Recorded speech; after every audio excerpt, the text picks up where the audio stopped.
ಮಾಘ ಮಾಸ ಸ್ನಾನ ಅಂದ್ರೆ ಎಷ್ಟು ದಿವಸ? ಸ್ನಾನದಿಂದ ಏನೇನ್ ಫಲ ಸಿಗುತ್ತೆ? ಯಾವ್ದೊಂದು ದಾನ ಕೊಡ್ಬೇಕು?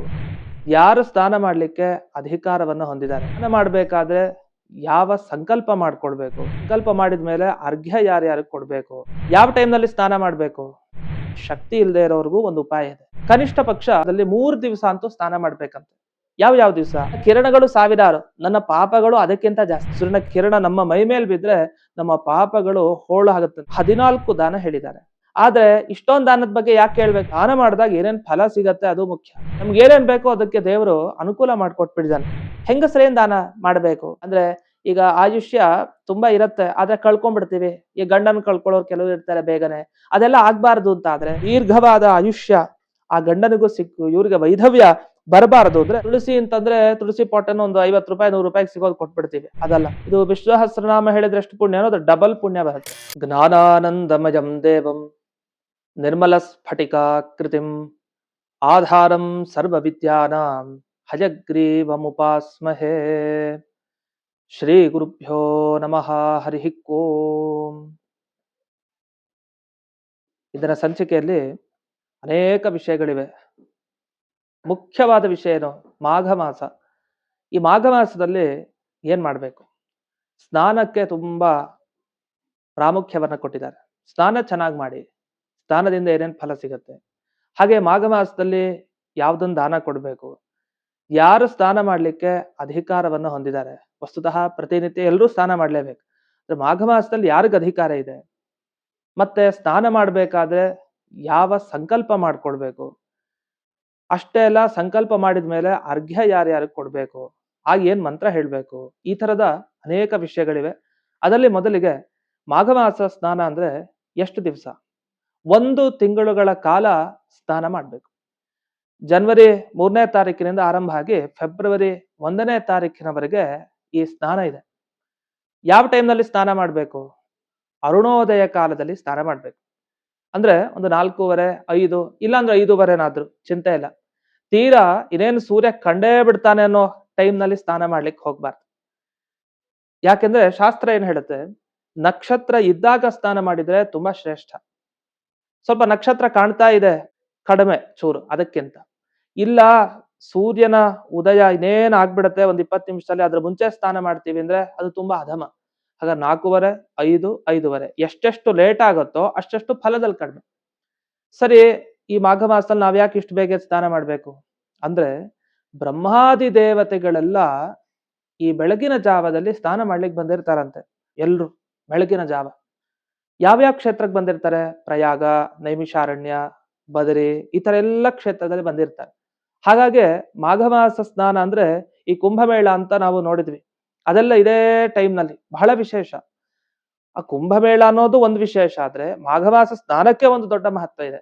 ಅದನ್ನ 1 ತಿಂಗಳುಗಳ ಕಾಲ ಒಬ್ಬ ಸ್ನಾನ ಮಾಡ್ದ ಅಂತ ಇಟ್ಕೊಳ್ಳಿ, ಏನ್ ಫಲ ಸಿಗತ್ತ ಅವನಿಗೆ ಅಂದ್ರೆ, ಅವನು ಸ್ವರ್ಗಕ್ಕೆ ಹೋದ್ರೆ 4 ಯುಗದವರೆಗೆ ಬರಲ್ವಂತೆ, 1 ತಿಂಗಳುಗಳ ಕಾಲ ನಿರಂತರ ಸ್ನಾನವನ್ನ ಮಾಡಿದ್ರೆ. ಹೀಗೆ ಈ ಮಾಘ ಮಾಸ ಸ್ನಾನಕ್ಕೆ ತುಂಬಾ ಮಹತ್ವ ಇದೆ. ಬ್ರಹ್ಮಾದಿ ದೇವತೆಗಳೇ ಭೂಮಿಗಿಳಿದು ಬರ್ತಾರಂತೆ 1 ತಿಂಗಳುಗಳ ಕಾಲ ಸ್ನಾನ ಮಾಡ್ಲಿಕ್ಕೆ.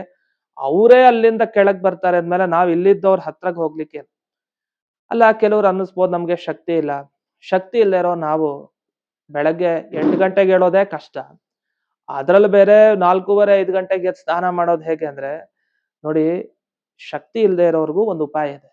ಬಿಸಿನೀರ್ ಸ್ನಾನ ಅಂತೂ ಖಂಡಿತ ಆಗತ್ತೆ, 4:15 ಮಾಡ್ಲಿಕ್ಕಾದ್ರೂ ಖಂಡಿತ ಮಾಡ್ಬೋದು.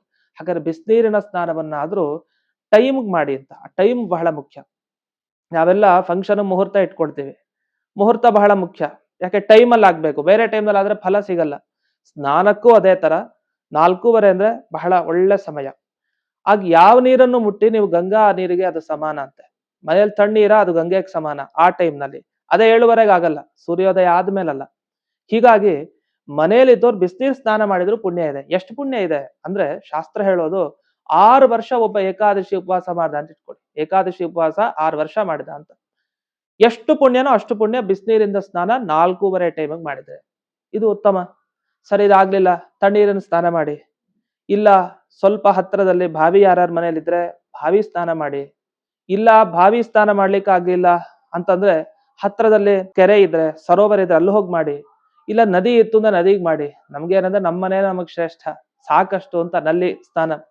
ಆದ್ರೆ ಇದಕ್ಕಿಂತ ಜಾಸ್ತಿ ಮಹತ್ವ ಕೊನೆ ಕೊಡ್ತಾ ಕೊಡ್ತಾ ಎಲ್ಲಿಗೆ ಹೋಗಿದ್ದಾರೆ ಅಂದ್ರೆ ಸಮುದ್ರ ಸ್ಥಾನದ ತನಕ ಹೋಗಿದ್ದಾರೆ. ಹಾಗಾಗಿ ಮಾಘ ಮಾಸದಲ್ಲಿ ಯಾವ್ದಾರೊಂದು ಸಮುದ್ರ ಇದ್ರೆ ಅದು ತೀರ್ಥಕ್ಷೇತ್ರಗಳ ಹತ್ರ ಅಲ್ಲಿ ಹೋಗಿ ಸ್ನಾನವನ್ನ ಮಾಡಿ ಕನಿಷ್ಠ ಪಕ್ಷ ಈ 1 ತಿಂಗಳುಗಳ ಕಾಲದಲ್ಲಿ 3 ದಿವಸ ಅಂತೂ ಸ್ನಾನ ಮಾಡ್ಬೇಕಂತೆ. ಯಾವ ದಿವಸ? ಒಂದು ರಥಸಪ್ತಮಿ, ಮತ್ತೊಂದು ಮಾಘ ಮಾಸದ ಹುಣ್ಣಿಮೆ, ಮತ್ತೊಂದು ಮಕರ ಸಂಕ್ರಾಂತಿ ದಿವಸ. ಈ 3 ದಿವಸ 4:15ಗೆ ಅವಶ್ಯವಾಗಿ ಸ್ನಾನ ಮಾಡ್ಬೇಕು. ಇಲ್ಲ ತಪ್ಪೋಯ್ತು, ಎಚ್ಚರ ಆಗ್ಲಿಲ್ಲ ಅಂದ್ರೆ ಈ ಫೆಬ್ರವರಿ 1ನೇ ತಾರೀಕುವರೆಗೂ ಅಂತ ಹೇಳಿದೆ. ಈ ಕೊನೆಗೆ 3 ದಿವಸ ಇರುತ್ತಲ್ಲ, ಫೆಬ್ರವರಿ 1 ಅದರ ಹಿಂದೆ, ಜನವರಿ ಕೊನೆಯ ದಿವಸ ಅದ್ರ ಹಿಂದಿನ ದಿವಸ, ಒಟ್ಟು 3 ದಿವಸನಾದ್ರೂ ಕನಿಷ್ಠ ಪಕ್ಷ ಈ ಮಾಘ ಸ್ನಾನವನ್ನ ಮಾಡ್ಬೇಕು. ಇಷ್ಟು ಇರೋದು. ಇದರಲ್ಲಿ ಇನ್ನೂ ಬಹಳ ಫಲವನ್ನ ಹೇಳ್ತಾರೆ ವಿಶೇಷವಾಗಿ, ಅದನ್ನ ಒಂದೊಂದೇ ನೋಡೋಣ. ಅದರಲ್ಲಿ ಸ್ನಾನ ಮಾಡೋನ್ ಏನ್ ಸಂಕಲ್ಪ ಮಾಡ್ಬೇಕು? ಮೊದಲಿಗೆ 4:15 ಹೋದ ಸ್ನಾನ ಮಾಡ್ಬೇಕು ಅಂತ. ಸ್ನಾನ ಮಾಡ್ಬೇಕಾದ್ರೆ ಏನ್ ಸಂಕಲ್ಪ ಅಂದ್ರೆ, ಈ ಮಾಘ ಮಾಸಕ್ಕೆ ಮಾಧವ ಅನ್ನೋ ಹೆಸರಿನ ಪರಮಾತ್ಮ ಪೂರ್ತಿ ನಮ್ಮನ್ನು ನೋಡ್ಕೊಳ್ತಾನೆ, ನಿಯಾಮಕ. ಹಾಗಾಗಿ ಮಾಧವನ ಪ್ರೀತಿಗೋಸ್ಕರ ನಾನು ಮಾಘ ಸ್ನಾನವನ್ನ 1 ತಿಂಗಳುಗಳ ಕಾಲದವರೆಗೆ ನಿರ್ವಿಘ್ನವಾಗಿ ಮಾಡ್ಬೇಕು ಅಂತಿದ್ದೀನಿ ಸ್ವಾಮಿ, ನೀನು ಅನುಗ್ರಹಿಸು ಅಂತ ಹೇಳಿ ಒಂದು ಉದ್ಧರಣೆ ನೀರು ತಗೊಂಡು ಅರ್ಘ್ಯ ಪಾತ್ರೆಗೆ ಬಿಟ್ಟು ಆಮೇಲೆ ಸ್ನಾನಕ್ಕೆ ಅಂತ ಹೋಗ್ತಾನೆ. ಕಡೆ ದೇವ್ರ ಮುಂದೆ ಕುಳಿತುಕೊಂಡು ಶುದ್ಧವಾಗಿ ಆಸನ ಹಾಕೊಂಡು ಸಂಕಲ್ಪ ಮಾಡಿ ಆಮೇಲೆ ಹೋಗಿ ಬಚ್ಚಲ ಮನೆಯಲ್ಲಿ ಸ್ನಾನ ಮಾಡ್ಬೇಕು. ಮಾಡಿದಾಗ ಒಂದು ಕ್ಷೇತ್ರದ ಹೆಸರನ್ನ ತಪ್ಪದೆ ಸ್ಮರಣೆ ಮಾಡಿ 1 ತಿಂಗಳುಗಳ ಕಾಲ. ಏನು? ಪ್ರಯಾಗ ಮಾಧವ, ಪ್ರಯಾಗ ಮಾಧವ, ಪ್ರಯಾಗ ಮಾಧವ. ಇದನ್ನು ಯಾವಾಗ್ಲೂ ಹೇಳ್ತಾ ಇರ್ಬೇಕು ಮಾಘ ಮಾಸದ ನಿರಂತರ 1 ತಿಂಗಳುಗಳ ಕಾಲದ ಸ್ನಾನದಲ್ಲಿ. ಇದಾಗಿ ಪ್ರಾರ್ಥನೆಯನ್ನ ಮಾಡ್ಬೇಕು. ಸ್ನಾನ ಮಾಡೋದಕ್ಕಿಂತ ಮುಂಚೆ ಏನ್ ಪ್ರಾರ್ಥನೆ ಮಾಡ್ಬೇಕು ಅಂದ್ರೆ, ಸ್ನಾನೇನ ಅನೇನ ಮೇ ದೇವ ಯಥೋಕ್ತ ಫಲದೋ ಭವ. ಈ ಸ್ನಾನವನ್ನ ಮಾಡೋದ್ರಿಂದ ಏನು ಪುಣ್ಯ ಇದೆಯೋ ಅದೆಲ್ಲ ನನಗೆ ನೀಡು ಅಂತ ಪ್ರಾರ್ಥನೆಯನ್ನ ಮಾಡ್ತಾನೆ. ಆದ್ರಿಂದ ಮಾಘ ಮಾಸದ ಸ್ನಾನದ ಈ ಒಂದು ಸಂಕಲ್ಪ ಮಾಡಿಕೊಂಡು ಈ ಸ್ನಾನವನ್ನ ಪ್ರಾರಂಭ ಮಾಡ್ತಾನೆ. ಮಾಡ್ಬೇಕಾದ್ರೆ ನದಿಗೆ ಹೋಗಿದ್ರೆ ಅಥವಾ ಸರೋವರಕ್ಕೆ ಹೋಗಿದ್ರೆ ಒಮ್ಮೆ ಮುಳುಗ್ ಹಾಕ್ಬೇಕು. ಆಮೇಲೆ ಮೃತ್ತಿಕೆ ಇರುತ್ತಲ್ಲ, ಮೃತ್ತಿಕೆನ ಮೈಗೆ ಹಚ್ಕೊಳ್ಬೇಕು, ಆಮೇಲೆ ಮುಳುಗ್ಬೇಕು, ಆಮೇಲೆ ಅರ್ಘ್ಯ ಕೊಡ್ಬೇಕು. ಮನೇಲಿದ್ರೆ ಏನ್ ಮಾಡ್ಬೇಕು? ತುಳಸಿ ಮೃತ್ತಿಕೆ ಇರುತ್ತೆ, ತುಳಸಿಯನ್ನ ಬೆಳೆಸಿರ್ತಾರೆ. ಆ ತುಳಸಿ ಮೃತ್ತಿಗೆಯನ್ನು ತಗೊಂಡು ಮೈಗೆ ಲೇಪನ ಮಾಡ್ಕೊಳ್ಬೇಕು. ಆದ್ರೆ ಬೆಳಗ್ಗೆ ಒಂದ್ಸಲಿ ಶುದ್ಧವಾಗಿ ಕೈಕಾಲು ತೊಳ್ಕೊಂಡು ಹೋಗಿ ತುಳಸಿ ಹತ್ರ ಮೃತ್ತಿಗೆ ಹಚ್ಕೊಂಡಿರ್ತೀವಿ, ಸ್ನಾನ ಮಾಡ್ತೀವಿ, ಮತ್ತೆ ಇನ್ನೊಂದು ಮೃತ್ತಿಗೆ ತಗೊಳ್ಬೇಕು. ಮೃತ್ತಿಗೆ ತಗೊಂಡು ಸ್ನಾನ ಮಾಡ್ಬೇಕು. ಆಮೇಲೆ ಅರ್ಘ್ಯ ಪ್ರದಾನ ಅಂತ. ಅರ್ಘ್ಯ ಅಂದ್ರೆ ಇದೆಲ್ಲ ಬೊಗಸೆ ನೀರು ತಗೊಳ್ಳೋದು, ಕೈಯಲ್ಲಿ ನೀರು ತಗೊಂಡು ಈಗ ಮಾಧವನಿಗೆ ಪ್ರೀತಿಯಾಗ್ಲಿ, ಸೂರ್ಯನಿಗೆ ಪ್ರೀತಿಯಾಗ್ಲಿ ಅಂತ 2 ಅರ್ಘ್ಯ ಕೊಡೋದು. ಆಗ ನಮ್ಗೆ ಮಂತ್ರ ಕಷ್ಟ ಹೇಳಲಿಕ್ಕೆ ಅಂದ್ರೆ ಇಷ್ಟಾರು ಹೇಳಿ, ಮಾಧವಾಯ ನಮಃ ಇದಮರ್ಘ್ಯಂ ಇದಮರ್ಘ್ಯಂ ಇದಮರ್ಘ್ಯಂ. ಕೃಷ್ಣಾಷ್ಟಮಿನೆಲ್ಲ ಹೇಳ್ತೀವಿ, ಕೃಷ್ಣಾಯ ನಮಃ ಇದಮರ್ಘ್ಯಂ ಇದಮರ್ಘ್ಯಂ ಇದಮರ್ಘ್ಯಂ. ಆ ಥರ 3 ಸಲ ಇದಮರ್ಘ್ಯಂ ಅಂದ್ರೆ ಇದು ನಿನಗೆ ಪೂಜೆ, ಇದು ನಿನಗೆ ಪೂಜೆ, ಇದು ನಿನಗೆ ಪೂಜೆ. ಇನ್ನು ಸೂರ್ಯನಿಗೆ ಬರ್ತಾ, ಸವಿತ್ರೆ ಪ್ರಸವಿತ್ರೆ ಚ ಪರಂ ಧಾಮ್ನೇ ನಮೋಸ್ತುತೆ ತ್ವತ್ತೇಜಸಾ ಪರಿಭ್ರಷ್ಟಂ ಪಾಪಂ ಯಾತು ಸಹಸ್ರಧ. ಸೂರ್ಯನೇ, ನಿನ್ನ ಕಿರಣಗಳು 1000, ನನ್ನ ಪಾಪಗಳು ಅದಕ್ಕಿಂತ ಜಾಸ್ತಿ. 1000 ಅಲ್ಲ, ಅನಂತ ಇದೆ. ಆ 1000 ಕಿರಣಗಳಿಂದ ಪ್ರತಿನಿತ್ಯ ನಿನ್ನ ಕಿರಣ, ನಾನು ರೋಡಲ್ಲಿ ಓಡಾಡ್ತಾ ಇರ್ತೀವಿ, ಸೂರ್ಯನ ಕಿರಣ ಬೀಳುತ್ತೆ, ಅಯ್ಯೋ ಬಿಸಿಲು ಬಿಸಿಲು ಅಂತ ಹೇಳಿ ನಾವು ಮುಚ್ಕೊಳ್ತಾ ಇರ್ತೀವಿ. ಸೂರ್ಯನ ಕಿರಣ ಬಿದ್ರೆ ತಪ್ಪಿಲ್ಲ, ಯಾಕೆಂದ್ರೆ ಅವನ ಕಿರಣ ನಮ್ಮ ಮೈ ಮೇಲೆ ಬಿದ್ರೆ ನಮ್ಮ ಪಾಪಗಳು ಹೋಳಾಗುತ್ತಂತೆ, 1000 ಹೋಳಾಗಿ. ಅದಕ್ಕೋಸ್ಕರ ಅಂತಹ ಸೂರ್ಯ ಏನಿದ್ದಾನೆ ಅವನಿಗೂ ಒಂದು ಅರ್ಘ್ಯವನ್ನ ಬೆಳಗಿನ ಜಾವದಲ್ಲಿ, ಆದ್ರೆ ಸೂರ್ಯ ಬಂದ್ಮೇಲೆ ಕೊಡೋ ಅರ್ಘ್ಯ ಅಲ್ಲ, ಸೂರ್ಯ ಬರೋದಕ್ಕಿಂತ ಮುಂಚೆನೆ ಕೊಡೋ ಅರ್ಘ್ಯ. ಯಾಕೆಂದ್ರೆ ಯಾರಾದ್ರೂ ಮನೆಗ್ ಬರ್ತಾನೆ ಬಂದ್ಮೇಲೆ ರೆಡಿ ಮಾಡ್ಕೊಳ್ಳೋದಾ? ಇಲ್ಲ. ಏನ್ ಮಾಡ್ತೀವಿ ನಾವು? ಮುಂಚೆನೆ ರೆಡಿ ಮಾಡ್ಕೊಂಡು ಇಟ್ಕೊಂಡಿರ್ತೀವಿ. ಆಮೇಲೆ ಕರೆದು ಅವ್ರಿಗೆ ಸತ್ಕಾರ ಇತ್ಯಾದಿಗಳು ಮಾಡೋ ತರ ಸೂರ್ಯ ಬರೋದಕ್ಕಿಂತ ಮುಂಚೆನೆ ನಾವೆಲ್ಲ ರೆಡಿ ಮಾಡ್ಕೊಂಡ್ಬಿಟ್ಟಿರ್ಬೇಕು. ಇನ್ನೇನ್ ಸೂರ್ಯೋದಯ ಆಗೋಷ್ಟಕ್ಕೆ ಮುಂಚೆ ಪೂಜೆಯನ್ನ ಶುರು ಮಾಡ್ಬಿಟ್ಟಿರ್ತೀವಿ. ಸೂರ್ಯ ಬಂದ ಕೂಡಲೇ ಸ್ತೋತ್ರವನ್ನ ಹೇಳ್ಕೊಳ್ತೀವಿ ಅಂತ. ಇಷ್ಟು ಈ ಮಾಘ ಮಾಸ 1 ತಿಂಗಳುಗಳ ಕಾಲ ಏನು ಸ್ನಾನ ಇದೆ ಇದರ ಮಹತ್ವ. ಕೊನೆಯದಾಗಿ ಇನ್ನೊಂದು ಮಹತ್ವ ಇದೆ, ಏನಂದ್ರೆ ಪ್ರಯಾಗ ಕ್ಷೇತ್ರಕ್ಕೆ ಹೋಗ್ಬೇಕು, ಸಂಗಮ ಸ್ನಾನ ಮಾಡಬೇಕು ಅಂತ ಇದೆ. ಆ ಸಂಗಮ ಸ್ನಾನ ಅದು 6 ಪ್ರಯಾಗಗಳಿದೆಲ್ಲ, 6 ಪ್ರಯಾಗಗಳಲ್ಲಿ ಯಾವ್ದಾರ ಒಂದು ಪ್ರಯಾಗದಲ್ಲಿ ಹೋಗಿ ಸ್ನಾನವನ್ನ ಮಾಡಿದ್ರೆ ಮತ್ತೆ ಅವನಿಗೆ ಗರ್ಭವಾಸ ಇಲ್ವೇ ಇಲ್ಲ, ಮತ್ತೆ ಈ ಸಂಸಾರಕ್ಕೆ ಬರೋದೇ ಇಲ್ಲ, ಈ ದುಃಖ ಅನುಭವಿಸೋಲ್ಲ ಅಂತ ಇದೆ. ಇಷ್ಟಾಗಿ ಇದೆಲ್ಲ ಸ್ನಾನದ ಸಂಬಂಧಪಟ್ಟ ಒಂದು ವಿಚಾರ ಆಯ್ತು. ಇನ್ನು ಈ ದಾನ ಏನ್ ಮಾಡ್ಬೇಕು ಮಾಘ ಮಾಸದಲ್ಲಿ ಅಂದಾಗ ಸುಮಾರು 14 ದಾನ ಹೇಳಿದ್ದಾರೆ. ಇನ್ನೂ ಜಾಸ್ತಿ ಇನ್ನೊಂದು 4-5 ದಾನ ಹೇಳಿದ್ದಾರೆ. ಆದ್ರೆ ಇಷ್ಟೊಂದು ದಾನದ ಬಗ್ಗೆ ಯಾಕೆ ಕೇಳ್ಬೇಕು ಅಂದ್ರೆ, ನಮಗ್ ಯಾವ್ದಾಗತ್ತೋ ಅದನ್ನಾದ್ರೂ ಮಾಡ್ಬೇಕು ನಾವು. ತೀರಾ ನಾವು 18 ದಾನ ಮಾಡ್ಲಿಕ್ಕೆ ಆಗದೆ ಇದ್ರು 1, 2, 3 ಆದ್ರೂ ಖಂಡಿತ ಮಾಡ್ಲಿಕ್ಕೆ ಆಗತ್ತೆ. ಆದ್ರೆ ಆ ದಾನ ಮಾಡಿದಾಗ ಏನೇನ್ ಫಲ ಸಿಗತ್ತೆ ಅದು ಮುಖ್ಯ. ನಮ್ಗೆ ಏನೇನ್ ಬೇಕೋ ಅದಕ್ಕೆ ದೇವರು ಅನುಕೂಲ ಮಾಡ್ಕೊಟ್ಬಿಟ್ಟಿದ್ದಾನೆ. ಮೊದಲನೇದು, ಈ ಮಾಘ ಮಾಸದಲ್ಲಿ 1 ತಿಂಗಳುಗಳ ಕಾಲದಲ್ಲಿ ಏನ್ ದಾನ ಮಾಡ್ಬೇಕು ಅಂದ್ರೆ, ಮಾಧವನ ಪ್ರತಿಮೆ ದಾನ ಮಾಡ್ಬೇಕು. ದೇವರ ಪ್ರತಿಮೆನ ಒಬ್ಬ ಸದ್ಬ್ರಾಹ್ಮಣನಿಗೆ ಕೊಡ್ತೀವಿ. ಅದು ಬಂಗಾರದ ಪ್ರತಿಮೆ ಆಗಿರ್ಬೇಕಂತೆ. ಅದರ ಆಕೃತಿ ದೊಡ್ಡದು ಚಿಕ್ಕದು ಹೇಗ್ ಬೇಕಾದ್ರೆ ಇರ್ಬೋದು, ಒಟ್ಟು ಬಂಗಾರದ ಪ್ರತಿಮೆ. ಇದರಿಂದ ದಾನ ಮಾಡೋದ್ರಿಂದ ಏನ್ ಫಲ ಅಂದ್ರೆ ಅವನ ಮನೆಯ 100 ಕುಲ ಉದ್ಧಾರ ಅಂತ ಹೇಳ್ತಾರೆ. ಇದು ಮಾಘ ಮಾಸದಲ್ಲಿ ಮಾತ್ರ, ಬೇರೆ ಮಾಸಕ್ಕೆ ಹೇಳಲಿಲ್ಲ. ಇದು ಒಂದು. ಎರಡನೇ ದಾನ, ಈಗ ಮಕ್ಕಳಾಗ್ತಾ ಇರಲ್ಲ, ಏನ್ ತಪ್ಪು ಮಾಡಿರ್ತಾರೆ, ಶಿಶು ಹತ್ಯೆ, ಯಾವ್ದೋ ಜನ್ಮದಲ್ಲಿ ಯಾವ್ದೋ ಮಗುವಿಗೆ ತೊಂದರೆ ಕೊಟ್ಟಿರ್ತಾರೆ, ಈ ಫಲ ವಾರಣೆ ಆಗ್ಬೇಕು. ಮತ್ತೆ ನವಗ್ರಹಗಳ ತೊಂದರೆ, ಅಯ್ಯೋ ಶನಿಗ್ರಹದ ಪೀಡೆ ಹೋಯ್ತು ಅಂದ್ರೆ ಮತ್ತೆ ರಾಹು ಗ್ರಹದ ಪೀಡೆ ಶುರು ಆಯ್ತು ನಮ್ಗೆ ಅಂತ ಅನ್ಕೊಳ್ತಾ ಇರ್ತೀವಿ.